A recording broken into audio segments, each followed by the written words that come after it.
Bihar BTSC junior engineer civil exam की आपकी notification काफी पहले आ गई थी। इस वीडियो में हम डिस्कस करने वाले हैं कि जॉब प्रोफाइल इसकी कैसे क्या रहने वाली है, क्या यहाँ पर आपको वर्क करना रहेगा, पावर्स आपको क्या मिलेंगी as a junior civil engineer, plus इसमें करियर ग्रोथ कैसे क्या रहने वाली है और प्रमोशन यहाँ पर कैसा क्या रहेगा जूनियर इंजीनियर का। तो अगर आपने अभी तक हमारे एप्लीकेशन को इंस्टॉल नहीं किया है तो एप्लीकेशन को इंस्टॉल कर लें। अगर आप Bihar BTSC junior engineer civil exam की प्रिपरेशन कर रहे हैं, ऐसे में आप इस कोर्स में एनरोल कर सकते हैं। इस कोर्स में ऐसा क्या है कि ई बुक आपको यहाँ पर प्रोवाइड की जाएगी। अब ई बुक में जो सिविल इंजीनियरिंग का जो पोर्शन आपका होगा वो आपका कंप्लीट इसमें कवर अप किया गया है। इसके अलावा क्वेश्चन बैंक आपको मिलेगी सिविल इंजीनियरिंग पोर्शन की, और इसमें मॉक टेस्ट सीरीज मिलेंगी, 5 मॉक टेस्ट इसमें मिलेंगे। इसके अलावा सबसे बड़ी अपडेट इसमें क्या है कि टेस्ट पास फीचर, जिसमें आपको 3000 प्लस मॉक टेस्ट सीरीज आपको मिलती है, रेलवे और भी अदर बैंकिंग एग्जाम्स, पुलिस के एग्जाम्स, वो सभी आपको मॉक टेस्ट इसमें भी अब मैंने इनरोल कर दिया है। ठीक है, तो अगर आप इस कोर्स में इनरोल करते हैं तो टेस्ट पास फीचर भी आप फ्री ऑफ कॉस्ट इसमें एक्सेस कर सकते हैं।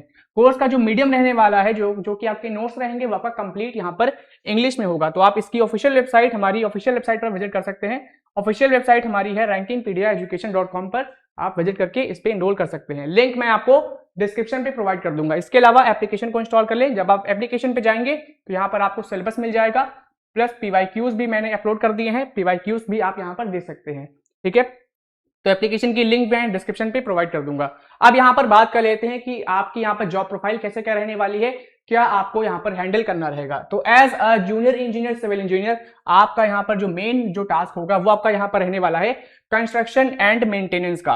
अब इसमें अगर बात करें कंस्ट्रक्शन एंड मेंटेनेंस में, तो उसमें आपकी ड्रिंकिंग और वाटर सप्लाई रिलेटेड आपकी स्कीम्स आती हैं काफी बिहार में, तो उसमें आपको मेंटेनेंस, कंस्ट्रक्शन साइट्स वहां पर होती हैं तो उसको मेंटेनेंस का यहाँ पर वर्क रहेगा। इसके अलावा pipelines, overhead tanks, pump houses, इनको भी आपको बनाने का काम रहेगा, मेंटेनेंस का आपका वर्क रहने वाला है। वाटर ट्रीटमेंट प्लांट्स भी इसमें आपके होते हैं, इसमें भी आपका जेई सिविल की यहाँ पर रिक्वायरमेंट रहती है।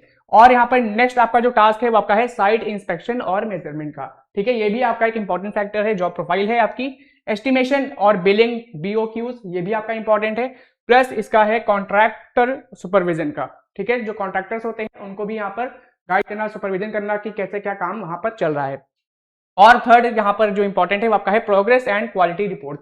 तो क्वालिटी रिपोर्ट्स भी आपको सबमिट करनी होगी, बनानी होगी, मेंटेन रखनी होगी, और सीनियर को भी आपको यहाँ पर एक तरह से आपको गाइड करना है, सीनियर्स को भी आपको यहाँ पर जवाबदेही आपकी यहाँ पर रहने वाली है। इसके अलावा रूरल और अर्बन वाटर सप्लाई प्रोजेक्ट्स आपके काफी हैं, तो इससे भी आपको यहाँ पर काम रहेगा। ठीक है, तो ये सभी चीजें आप यहाँ पर हैंडल करने वाले हैं एज अ जूनियर इंजीनियर। और यहां पर बात कर लें कि और यहां पर क्या क्या टास्क रहने वाले हैं, तो यहां पर अब बात कर लेते हैं यहां पर आपकी पोस्टिंग कहां कहां पे रहेगी जब आप BTSC junior civil engineer exam crack कर लेते हैं।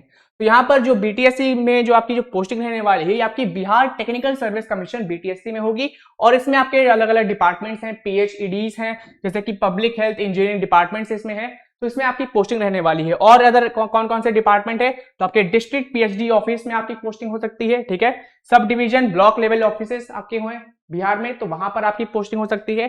Urban local bodies, rural areas, villages, panchayat में आपकी पोस्टिंग यहाँ पर हो सकती है जूनियर इंजीनियर की। इसके अलावा यहाँ पर स्टेट लेवल ऑफिसेज जो ज्यादातर आपके पटना में है, या अलग अलग जो मेन सिटी है वहां पर आपकी ऑफिसेज हैं, तो वहां पर भी आपकी पोस्टिंग रहती है। अब इसमें अगर हम बात करें वर्क कैसे क्या रहता है, जॉब प्रोफाइल क्या रहती है, तो 70% जो आपका वर्क है वो आपका यहाँ पर फील्ड विजिट का रहता है, 30% ही यहाँ पर जो वर्क है वो आपका डेस्क जॉब एज अ रहेगा। ठीक है, तो 70% जो आपका वर्क है वो आपका फील्ड विजिट का है, और 30% जो इसमें वर्क रहता है वो आपका डेस्क जॉब का रहता है। इसके अलावा पार्ट्स इसमें क्या क्या है आपके पास as a junior engineer civil, तो यहां पर देखेंगे तो पहले बात करते हैं टेक्निकल पावर्स की। अब टेक्निकल पावर्स की जब हम बात करते हैं तो इसमें क्या क्या एस्पेक्ट्स आते हैं, प्रिपेयर एस्टिमेट एंड ड्राइंग्स। ठीक है, तो कॉस्ट एस्टिमेशन ये इसमें एक इंपॉर्टेंट फैक्टर प्ले करता है।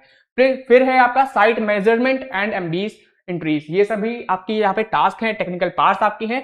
Quality checks, cement, concrete, pipes, जो भी आपका मटेरियल यूज हो रहा है उसकी क्वालिटी चेकिंग, ये भी आपका एक इंपॉर्टेंट फैक्टर है। वेरीफाई कॉन्ट्रैक्टर बिल्स, ठीक है, तो ये भी आपका एक इंपॉर्टेंट है, कॉन्ट्रैक्टर बिल्स आपको वेरीफाई करने होंगे। फिर अब आते हैं फाइनेंशियल पार्ट्स में, लिमिटेड आपके रहते हैं लेकिन इंपॉर्टेंट जरूर है ये फाइनेंशियल पार्ट। इसमें आपका है रिकमेंड पेमेंट है, फिर सर्टिफाई स्मॉल वैल्यू वर्क्स है, नो डायरेक्ट सैंक्शन पावर। ठीक है, सैंक्शन पावर की जो आपकी जो पावर है सैंक्शन करने की किसी प्रोजेक्ट को, वो आपकी असिस्टेंट इंजीनियर और एग्जीक्यूटिव इंजीनियर के पास रहती है, जो कि आपकी सीनियर पोस्ट है। ठीक है, इसमें और बात कर लें स्ट्रॉन्ग इन्फ्लुएंस, यहाँ पे जो जेई का डेटा होता है वो आपका इंपॉर्टेंट इसलिए रहता है क्योंकि प्रोजेक्ट का जो इनिशियल जो वर्क है उसका जो हेड होता है वो आपका जेई होता है, ठीक है। तो प्रोजेक्ट की जो एक्चुअल रियलिटी होती है वो आपका जेई के डेटा से ही आपकी मैच की जाती है, फिर जेई जब उसको फॉरवर्ड करता है आगे तभी सीनियर तक वो फाइल जाती है। तो जेई की पावर्स यहाँ पे अच्छी खासी है इसमें और बात कर लेते हैं और कौन कौन सी इसमें पावर मिलने वाली है। तो इसमें आपकी है एडमिनिस्ट्रेटिव रोल। अब एडमिनिस्ट्रेटिव रोल में अगर हम आते हैं तो यहाँ पर आप देखिए तो मेंटेन साइट रिकॉर्ड, दो जिस भी साइट में आप वर्क कर रहे होंगे, जिसमें ऑफिस में वर्क कर रहे होंगे तो उसकी रिपोर्ट आपको प्रिपेयर करनी होंगी, प्लस उसका रिकॉर्ड भी आपको यहाँ पर मेंटेन करना होगा। नेक्स्ट है आपका सबमिट प्रोग्रेस रिपोर्ट्स। तो जैसा कि मैंने बताया कि रिपोर्ट्स भी आपको सबमिट करनी होंगी, मेंटेन आपको रखना होगा ये सभी डॉक्यूमेंट्स। और कोऑर्डिनेशन यहाँ पे रहता है आपके जो सीनियर हैं, जैसे कि असिस्टेंट एग्जीक्यूटिव है, असिस्टेंट इंजीनियर है, तो इनसे आपका कोऑर्डिनेशन भी अच्छा होना चाहिए, ठीक है। ब्लॉक ऑफिशियल्स आपके हैं, लोकल रिप्रेजेंटेटिव्स हैं जैसे मुखिया है, वार्ड मेंबर है, तो इनसे भी आपको अच्छा तालमेल यहाँ पे रखना होगा। फिर आते हैं फील्ड एंड सुपरवाइजरी पावर्स। तो इसमें भी आप देख सकते हो डे टू डे कंट्रोल, आपको कॉन्ट्रैक्टर्स पे कंट्रोल आपका अच्छा खासा रहेगा। मेंटेनेंस हेल्पर जो वहां पे है, साइट स्टाफ जो वहां पर कंस्ट्रक्शन साइट पे वर्क कर रहे हैं, तो उनसे भी आपको तालमेल करके रखना होगा ताकि काम अच्छे से चले और अच्छी क्वालिटी का मटेरियल आपको यूज करना होगा, ठीक है। Can stop work if quality is poor, अगर क्वालिटी बेकार है कंस्ट्रक्शन मटेरियल की तो आप उसको वर्क को रुकवा सकते हो। Issue instructions at site level, ये भी आपका एक इंपॉर्टेंट पावर है फील्ड एंड सुपरविजरी पावर्स में, ठीक है। तो ये सभी आपकी यहाँ पर पावर्स रहने वाली हैं as a junior civil engineer. अब यहाँ पर बात कर लेते हैं प्रमोशन की हायरार्की कैसे क्या रहने वाली है, इसमें क्या प्रमोशन आपको देखने को मिलेगा। तो जो इनिशियल का जो एंट्री लेवल जो यहाँ पर है वो आपका यहाँ पर जो पोस्ट यहाँ पर रहने वाली है वो आपकी है जूनियर इंजीनियर, यानी जेई सिविल की आपकी एंट्री लेवल पोस्ट है, ठीक है। जब आप बीटीएससी के थ्रू एग्जाम क्वालिफाई करके सिलेक्शन करके जाओगे, सिलेक्ट होके जाओगे, तो आपको यहाँ पे जो एंट्री लेवल जो पोस्ट है वो आपको जूनियर इंजीनियर सिविल है। फिर 5 से 8 साल बाद वर्क एक्स पे प्लस यहाँ पे डिपार्टमेंटल आपके एग्जाम्स भी कंडक्ट किए जाते हैं, उसको जब आप क्वालिफाई करोगे फिर आप यहाँ पर आओगे असिस्टेंट इंजीनियर, ठीक है। 5 से 8 साल बाद वर्क एक्स पे आपको असिस्टेंट इंजीनियर पे प्रमोशन मिलेगा। फिर इससे ज्यादा प्रमोशन आपकी, इससे जो सीनियर पोस्ट है असिस्टेंट इंजीनियर से सीनियर पोस्ट आपकी आती है एग्जीक्यूटिव इंजीनियर की, ठीक है। एग्जीक्यूटिव इंजीनियर मान चलिए आपका यहाँ पे 10 से 12 साल लगभग लगेगा, 10 से 12 साल के वर्केक्स के बाद आप एग्जीक्यूटिव इंजीनियर, फिर इससे आपका प्रमोशन होगा एग्जीक्यूटिव इंजीनियर से आपका होता है सुपर इंटेंडिंग इंजीनियर का, ठीक है। ये circle level officer, senior engineer इसको कह सकते हो।